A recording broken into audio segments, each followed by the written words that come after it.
Hello बच्चों, अंकुर mission academy में आपका स्वागत है। आज के इस वीडियो में हम भौतिकी पर चर्चा करेंगे।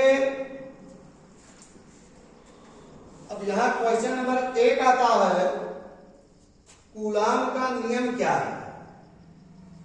अब कूलाम के नियम के बारे में हमें अध्ययन करना है। अब इसका आंसर है किन्हीं दो बिंदु आवेशों के बीच लगने वाला आकर्षण अथवा प्रतिकर्षण बल उन आवेशों की मात्राओं के गुणनफल के अनुक्रमानुपाती तथा उनके बीच की दूरी के वर्ग के व्युत्क्रमानुपाती होता है तथा इस बल की दिशा दोनों आवेशों को मिलाने वाली रेखा के अनुदिश होता है। यहाँ देखिए, यहाँ एक आवेश Q1 लिया गया है तथा दूसरा आवेश Q2 जो है R दूरी पर रखा गया है।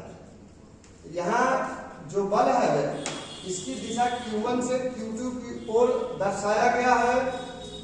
F proportional to Q1 Q2, F proportional to 1/r²।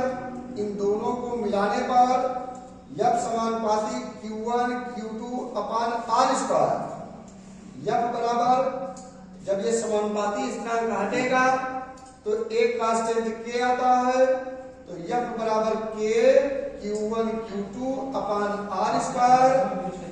प्रयोगों द्वारा K बराबर 1/4 पाई एप्सिलॉन नॉट, और K का मान हम इसमें उठा के रखेंगे, तो F बराबर 1/4 pi epsilon naught Q1 Q2/r²।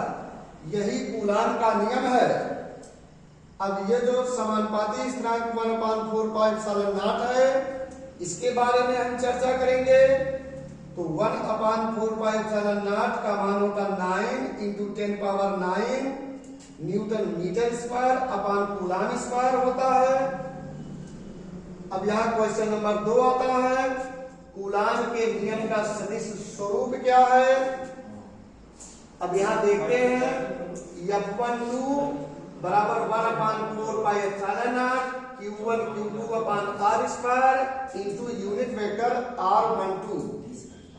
दूसरा समीकरण है F21 equal to 1/4 pi epsilon naught Q1 Q2/r² into unit vector R21। इससे यह स्पष्ट है कि कूलाम के नियम के सदिश स्वरूप में दो समीकरण है, एक वेक्टर F12 के लिए और एक वेक्टर F21 के लिए। अब क्वेश्चन नंबर 3 आता है, वैद्युत क्षेत्र की तीव्रता क्या है। अब इसका आंसर है, वैद्युत क्षेत्र में स्थित किसी कण पर लगने वाले बल को उस बिंदु पर वैद्युत क्षेत्र की तीव्रता कहते हैं। वैद्युत क्षेत्र में स्थित किसी कण पर लगने वाले बल को उस बिंदु पर वैद्युत क्षेत्र की तीव्रता कहते हैं। इसे कैपिटल E से प्रकट करते हैं। E बराबर F/Q होता है, इसका मात्रक न्यूटन प्रति कूलाम होता है तथा इसका सदिश रूप वेक्टर E बराबर वेक्टर F/Q होता है। E वेक्टर है, यह वेक्टर है और Q वेक्टर नहीं है। इस वीडियो के आगे हम भौतिकी की चर्चा करते रहेंगे। भौतिकी का अध्ययन करने के लिए हमारे चैनल को सब्सक्राइब कीजिए, शेयर कीजिए, कमेंट कीजिए, लाइक कीजिए। जय हिंद, जय भारत।